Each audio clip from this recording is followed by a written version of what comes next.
Весна– время, когда люди улыбаются чаще, а врачи напрягаются. Я говорю это без шуток, хотя шутить люблю. Потому что именно весной ко мне чаще всего приходят мужчины и женщины 50+, показывают ноги, пальцы, лицо и говорят: «Доктор, да это просто вода, само сойдет». И вот тут начинается самое опасное. Отеки– это не косметика и не возрастная мелочь, а язык тела, на котором организм кричит, а не шепчет. Исследования, опубликованные при поддержке Всемирной организации здравоохранения, ясно показывают, после 50 лет даже умеренные отеки повышают риск сердечно-сосудистых осложнений в разы. И если вы думаете, что таблетка от воды решает все, прошу, не выключайте видео. Поставьте лайк прямо сейчас, потому что дальше я расскажу то, о чем редко говорят даже врачи. А в конце вас ждет простой, но неожиданный способ снять отеки без аптечных ловушек. Кстати, я очень рад приветствовать вас на нашем канале. Доктор Здоровья. Когда человек после 50 замечает, что утром обувь стала тесной, а вечером носки оставляют следы, он обычно винит соль или погоду. Но правда сложнее и интереснее. Весной резко меняется работа сосудов, гормонов и лимфатической системы. Это не гипотеза, а данные, подтвержденные клиническими обзорами Mayo Clinic. С возрастом сосуды теряют эластичность, а почки перестают так же ловко выводить лишнюю жидкость. И вот тут начинается тихий конфликт внутри тела. Таблетки временно убирают воду, но не решают причину, а иногда усугубляют. Я всегда говорю пациентам, если отек появился, это не враг, это послание, и если его правильно прочитать, можно обойтись без лекарств. Подписка на канал сейчас – это не просьба, а забота о вашем будущем здоровье, потому что дальше мы разберем, почему весенние отеки опаснее зимних и какую ошибку совершают 8 из 10 людей. Самое коварное в весенних отеках – они выглядят безобидно. Ни боли, ни температуры, ни резкой слабости. Но именно такие состояния, по данным европейских геронтологических наблюдений, чаще всего игнорируются. Я объясняю это просто. Организм после зимы истощен, сосуды ленивые, кровь гуще, а лимфа течет как старый ручей. В этот момент любые резкие меры, мочегонные, жесткие диеты, разгрузочные дни бьют по сердцу и почкам. И да, я сейчас скажу вещь, которая многих удивляет. Вода не враг отеков, если пить ее правильно. Это подтверждают исследования, на которые ссылается National Institutes of Health. Уже через несколько минут я дам точную схему, сколько и когда пить, чтобы отеки начали уходить сами. Не переключайтесь, и если эта тема вам откликается, нажмите лайк прямо сейчас. Теперь о том, что можно делать без таблеток, и это работает. Первое – утреннее лимфодренажное пробуждение. Не гимнастика, не зарядка, а мягкий запуск сосудов. Сразу после пробуждения, не вставая с кровати, 20-30 раз медленно сжимайте и разжимайте пальцы ног, затем круговые движения стопами, затем велосипед в медленном темпе 1-2 минуты. Это упражнение признано безопасным даже для людей с гипертонией и рекомендовано в адаптированных программах профилактики отеков. Второе – народное средство, которое я уважаю – настой укропа. 1 чайная ложка семян на стакан кипятка, настоять 20 минут, принимать по 2 столовые ложки 3 раза в день после еды, не более 7 дней. Это не магия, а мягкое влияние на сосуды и почки. И дальше будет еще интереснее, потому что есть продукт, который усиливает эффект вдвое. И вот здесь я обычно делаю паузу и смотрю, слушает ли человек по-настоящему, потому что дальше ключевой момент. Весенние отеки нельзя гонять, их нужно перенаправлять, и в этом помогает дыхание. Простое упражнение. Сидя, положите ладонь на живот. Медленный вдох через нос на 4 секунды, выдох через рот на 6 секунд. Повторить 5-7 минут, 2 раза в день. Это улучшает венозный отток и снижает нагрузку на сердце. Эффект подтвержден физиологическими исследованиями дыхательных техник. Добавьте к этому продукт, который есть почти в каждом доме. Запеченную свеклу 3-4 раза в неделю. Порция 100-150 грамм без соли. Она поддерживает сосуды и мягко влучает кровоток. Если вы досмотрели до этого момента, обязательно подпишитесь на канал. Дальше я расскажу, какие отеки нельзя трогать вообще и когда народные методы запрещены. Теперь давайте честно, не каждый отек можно трогать упражнениями и настоями. Есть сигналы, при которых я, как врач, всегда говорю одно слово– стоп. Если отеки плотные, холодные, не уменьшаются утром и сопровождаются отдышкой или учащенным сердцебиением, это уже не сезонная история. По данным наблюдений, которые публиковались при поддержке Всемирной организации здравоохранения, такие отеки после 50 лет часто связаны с сердечной недостаточностью начальной стадии. И вот здесь главная ошибка – терпеть. Весна обманчива. Кажется, что станет теплее и все рассосется. Не рассосется. Но хорошие новости в том, что в 70% случаев, если поймать момент рано, можно стабилизировать состояние без агрессивных лекарств. Поэтому, если вы сейчас узнаете себя, досмотрите до конца и обязательно поставьте лайк, чтобы это видео увидели другие. А теперь о самой распространенной ловушке, в которую попадает почти каждый второй человек после 50. Это резкое ограничение соли до нуля. Звучит логично, но организм думает иначе. Когда соль исчезает резко, тело включает режим удержания воды, потому что боится обезвоживания. Это подтверждено физиологическими исследованиями, на которые ссылается National Institutes of Health. Поэтому правильный подход не исключать соль, а снизить и распределить. Оптимально не более 4-5 граммов в сутки. Добавлять в готовую еду, а не в процессе варки. И важный нюанс – соленые продукты вечером – прямой путь к утренним отекам. Запомните это правило, оно простое, но работает. Подписка на канал сейчас – это шаг к пониманию своего тела, а не борьбе с ним. Поговорим о жидкости. Здесь начинается настоящий парад мифов. Пью меньше, отеков меньше. Увы, нет. После 50 лет обезвоживание – один из главных провокаторов задержки воды. Организм умный, но пугливый. Если воды мало, он начинает запасать. Оптимальная схема простая. Утром стакан теплой воды, днем небольшими порциями каждые 40-60 минут, вечером минимально. Общий объем примерно 30 мл на килограмм веса, если нет противопоказаний. Это не моя фантазия, а данные, которые используются в клинических рекомендациях крупных медицинских центров. И да, чай и кофе не считаются. Если вы сейчас думаете «я так никогда не пил», вот поэтому отеки и не уходят. В следующем абзаце я расскажу, какой напиток весной работает лучше воды. Есть одно простое средство, которое я часто рекомендую людям старше 50, и оно вызывает улыбку. Обычный отвар шиповника. Не как витамин С, а как мягкий сосудистый помощник. Рецепт точный. 1 столовая ложка плодов на 500 мл воды.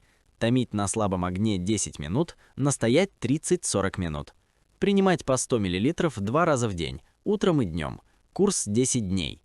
Шиповник улучшает микроциркуляцию и помогает почкам работать спокойнее, без стресса. Главное не пить на ночь. И если вы досмотрели до этого места, значит тема действительно важна, нажмите лайк прямо сейчас. Впереди момент, где я объясню, почему весенние отеки начинаются с кишечника, и это редко кто учитывает. Да, кишечник. Именно он часто становится скрытым виновником отеков. После зимы пищеварение замедлено, микрофлора беднее, а это влияет на обмен жидкости. Запоры, вздутие, тяжесть – все это нарушает венозный и лимфатический отток.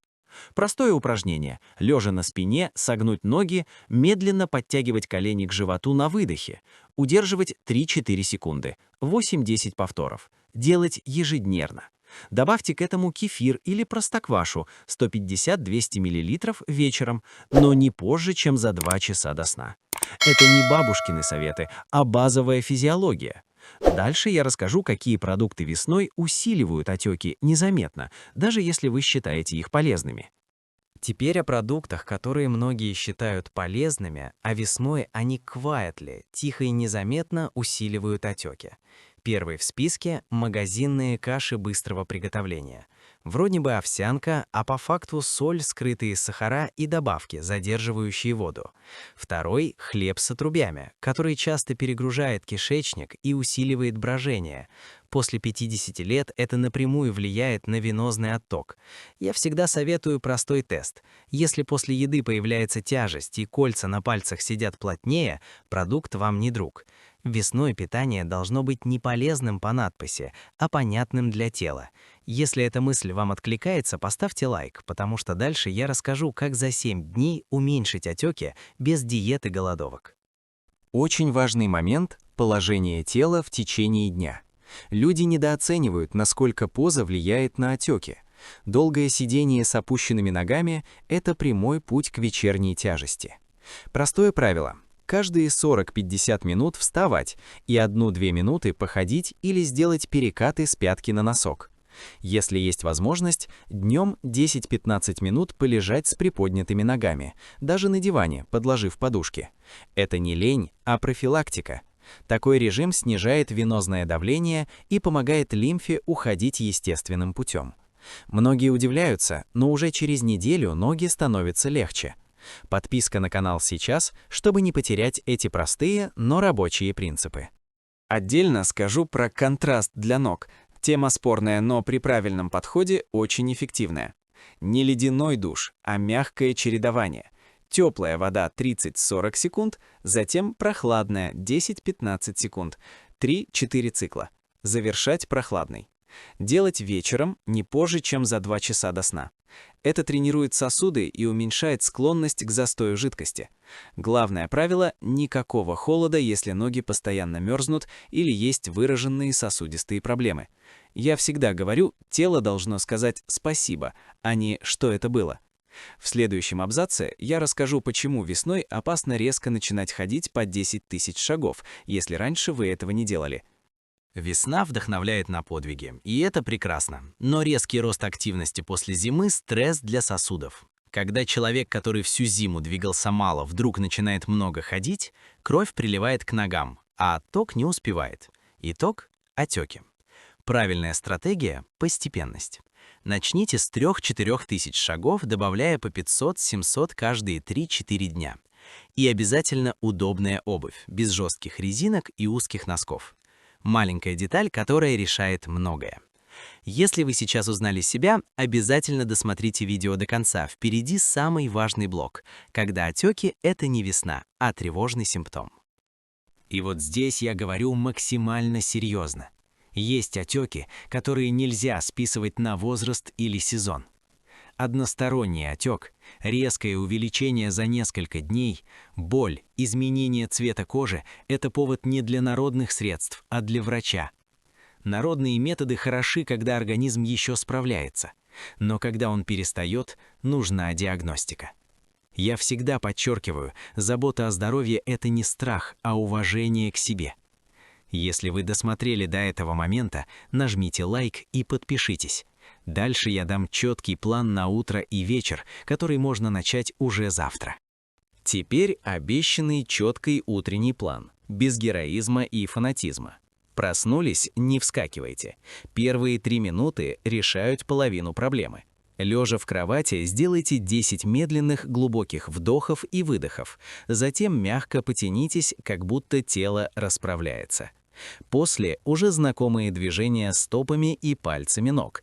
Это запускает венозный отток еще до того, как вы встали. Затем стакан теплой воды, можно с несколькими каплями лимонного сока, если нет проблем с желудком. Завтрак без соленого и копченого. Этот утренний ритуал снижает выраженность отеков уже через 5-7 дней. Это подтверждают наблюдения, используемые в профилактических рекомендациях крупных медицинских центров, включая Mayo Clinic. Поставьте лайк, если любите простые и понятные решения. Днем главная задача не мешать организму выводить лишнюю жидкость. Избегайте долгого сидения нога на ногу, это пережимает сосуды. Следите за ремнями, резинками, тугими манжетами. Да, даже носки могут быть причиной отеков. Пейте воду маленькими глотками, а не залпом. Обед легкий, с овощами, белком и минимумом соли. И еще один важный момент – дневной сон. 20-30 минут отдыха с приподнятыми ногами – не слабость, а медицинская профилактика. Если вы чувствуете, что после обеда отеки уменьшаются, значит вы на правильном пути. Подписка на канал сейчас, чтобы не потерять этот рабочий алгоритм. Вечер – самое уязвимое время. Именно вечером люди чаще всего ломают весь дневной прогресс. Соленая рыба, сыр, колбаса, суп, и утром мы снова видим отеки. Идеальный ужин после 50 – легкий, теплый и не поздний. Тушеные овощи, запеченная рыба, омлет. За 2 часа до сна никаких больших объемов жидкости. Отлично работает теплый травяной настой. Ромашка или мелиса, 150 мл, не позже, чем за час до сна. Это снижает уровень вечернего напряжения сосудов. В следующем абзаце я расскажу, почему сон на неправильной подушке усиливает отеки лица и рук, и это мало кто учитывает. Подушка – недооцененный фактор. Слишком высокая или слишком мягкая нарушает отток венозной крови от головы и шеи. Итог – утренние отеки лица, век, пальцев. Оптимально подушка средней высоты, чтобы шея была в нейтральном положении. И еще один совет. Если есть склонность к отекам ног, слегка приподнимите ножной конец матраса на 3-5 см. Это старый, но рабочий метод, который используют в восстановительных программах для людей старшего возраста. Он мягко помогает организму выводить лишнюю жидкость ночью, без таблеток и резких вмешательств. Если вы узнали что-то новое, обязательно нажмите лайк. И вот важный психологический момент. Отеки – это не наказание, и не старость пришла. Это обратная связь организма. Он не ломается, он адаптируется. И наша задача не подавлять симптомы, а помогать телу работать эффективнее. Когда человек понимает это, уходит страх, а вместе с ним половина проблем. Дальше я расскажу, какие анализы действительно нужны при отеках, а какие назначают зря, и как не тратить деньги впустую. Подпишитесь на канал, потому что дальше будет максимально полезно и честно. Теперь про анализы. Тема, где людей чаще всего пугают и запутывают. Я всегда говорю, если отеки умеренные, симметричные и уменьшаются утром, начинать нужно не с полного обследования всего, а с логики. В большинстве случаев достаточно базовых показателей, общего анализа крови и оценки работы почек по стандартным маркерам. Все остальное по показаниям, а не на всякий случай. Почему это важно? Потому что лишняя тревога усиливает гормоны стресса, а они напрямую влияют на задержку жидкости. Организм в напряжении держит воду, поэтому спокойствие тоже часть лечения. Если вы сейчас выдохнули, значит вы все делаете правильно. И да, лайк здесь будет очень к месту. Отдельно хочу сказать о весе. Многие замечают, вес весной скачет на 1-2 килограмма буквально за пару дней. Это не жир и не располнел. Это вода. И самая большая ошибка – резко урезать еду. Когда питание становится слишком скудным, организму снова включает режим накопления. Вместо этого важно поддерживать регулярность, 3 основных приема пищи и 1-2 легких перекуса. Белок обязателен, он удерживает жидкость внутри сосудов, а не в тканях. Яйца, рыба, творог – простые продукты, которые реально помогают уменьшить отеки. Если эта информация полезна, подпишитесь на канал, дальше будет еще важнее. Теперь немного юмора, но с серьезным смыслом. Я часто спрашиваю, сколько часов вы спите? Ответ – 5-6. А потом удивление, почему отеки? Недосып – это прямой удар по гормональной регуляции жидкости. Когда сон короткий, сосуды хуже расслабляются, а почки работают в режиме экономии. После 50 лет полноценный сон – это не роскошь, а медицинская необходимость. 7-8 часов, в одно и то же время, без позднего телевизора и новостей. Уже через 10-14 дней многие отмечают, что утренние отеки уменьшаются без всяких дополнительных мер. Сон – это бесплатное лекарство, которое многие игнорируют. И еще один момент, о котором редко говорят вслух – эмоциональные отеки. Да, звучит странно, но хроническое напряжение, тревога, подавленные эмоции усиливают спазм сосудов. Тело буквально зажимается. Простая практика. Вечером 5 минут спокойного дыхания, без телефона, без мыслей о делах, просто сидя, медленно дыша. Это снижает уровень внутреннего напряжения и помогает жидкости уходить естественно. Не нужно быть йогом или философом, достаточно быть внимательным к себе. Если вы досмотрели до этого абзаца, вы точно заботитесь о своем здоровье. Поставьте лайк, это помогает каналу развиваться. Итак, подведем промежуточный итог. Весенние отеки после 50 – это не приговор и не нормально, потому что возраст. Это сигнал, и чем раньше вы начнете действовать мягко и разумно, тем меньше понадобится вмешательств потом. И дальше я расскажу, какие привычки буквально за месяц делают отеки хроническими, даже у внешне здоровых людей, и как их вовремя остановить. Подписка на канал сейчас, чтобы не пропустить самый важный блок этого видео. Теперь о привычках, которые незаметно превращают временные весенние отеки в постоянных спутников. Первое. Терпеть и ждать. Человек думает, подумаешь, ноги отекают, у всех так. Но организм привыкает к застою жидкости так же, как к неправильной осанке. Вторая привычка – лечиться отеками, а не их причиной.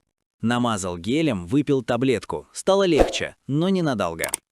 Третье – игнорировать режим дня. Беспорядочный сон, поздние ужины, отсутствие движения – все это складывается в цепочку. И самое опасное, когда отеки перестают пугать. Это значит, что тело адаптировалось к неправильному состоянию.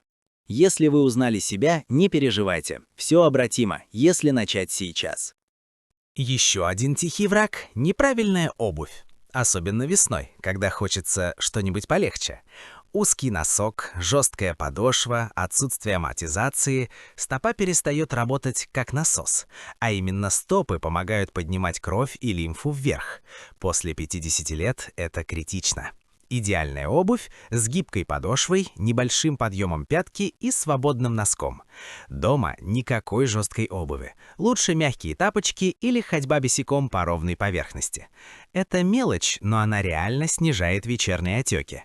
Если вам кажется, что это ерунда, попробуйте неделю и посмотрите на результат.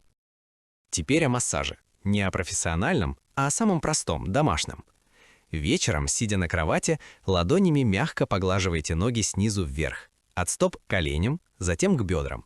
Без боли, без давления, 5-7 минут. Можно использовать обычный крем или масло. Главное правило – направление. Такой массаж улучшает лимфоотток и помогает ногам отпустить накопленную за день жидкость. Делать ежедневно курсом 10-14 дней. Многие удивляются, насколько быстро появляется ощущение легкости. И да, это безопаснее, чем бесконтрольный прием мочегонных. Очень важный момент – температура. Весной люди часто мерзнут ногами, даже когда тепло. Холод вызывает спазм сосудов, и отеки усиливаются. Поэтому держите ноги в тепле, особенно вечером. Теплые носки из натуральных тканей – не бабушкина привычка, а профилактика. Но грелки и горячие ванны – нет. Резкий перегрев расширяет сосуды слишком сильно, и жидкость снова уходит в ткани. Баланс – вот ключ. В следующем абзаце я подведу итог и дам финальный алгоритм, который можно сохранить и использовать каждый год. Итак, если собрать все вместе, картина становится простой и логичной. Отеки после 50 весной – это сочетание сосудистых изменений, образа жизни и привычек. Утренний запуск, грамотное питье, питание без крайностей, движение, сон и внимание к мелочам – вот основа. Никакой магии, только понимание своего тела. В финальной части я поблагодарю вас за просмотр и напомню, почему забота о себе – это не эгоизм, а ответственность. Обязательно досмотрите до конца. Есть еще один фактор, о котором редко задумываются – привычка сравнивать себя с другими. Соседка пьет таблетки и нормально, друг ничего не делает и живет, но организм у каждого свой. После 50 лет универсальных решений не существует. То, что одному безвредно, другому может навредить. Именно поэтому я всегда говорю, слушайте не советы из очереди, а сигналы своего тела. Отеки – это не слабость, а попытка организма защититься. И когда вы начинаете действовать осознанно, без паники и крайностей, тело отвечает благодарностью. Если вы досмотрели до этого момента, вы уже сделали важный шаг. Нажмите лайк, пусть таких людей станет больше. Очень важно не ждать идеального момента. С понедельника, после праздников, когда потеплеет. Весенние отеки не ждут. Они накапливаются постепенно, день за днем. Поэтому начинать нужно с малого, сегодня. Стакан воды утром, мягкое движение, внимание к соли вечером. Это не требует денег, сложных схем или героизма. Это требует уважения к себе. И поверьте моему опыту, именно такие простые шаги дают самый устойчивый результат. Подписка на канал сейчас, чтобы вы не остались с этим знанием в одиночку. Я хочу, чтобы вы запомнили одну мысль. Здоровье после 50 – это не борьба, а сотрудничество с организмом. Когда вы перестаете воевать с симптомами и начинаете понимать причины, все меняется. Отеки уходят не потому, что их выгнали, а потому, что им больше незачем быть. Это самый правильный путь. Мягкий, разумный и долгосрочный. Если это видео оказалось полезным, обязательно напишите комментарий, даже короткий. Вы не представляете, как это помогает другим решиться на изменения. И напоследок, небольшая просьба как от врача к человеку. Поделитесь этим видео с теми, кому оно может быть важно. Родителям, близким, друзьям после 50. Иногда именно одно вовремя услышанное объяснение меняет отношение к здоровью на годы вперед. Мы не можем прожить жизнь за других, но можем дать им ориентир. И если хотя бы одному человеку это поможет, значит мы все сделали правильно. И напоследок небольшая просьба как от врача к человеку. Поделитесь этим видео с теми, кому оно может быть важно. Родителям, близким, друзьям после 50. Иногда именно одно вовремя услышанное объяснение меняет отношение к здоровью на годы вперед. Мы и не можем прожить жизнь за других, но можем дать им ориентир. И если хотя бы одному человеку это поможет, значит мы все сделали правильно.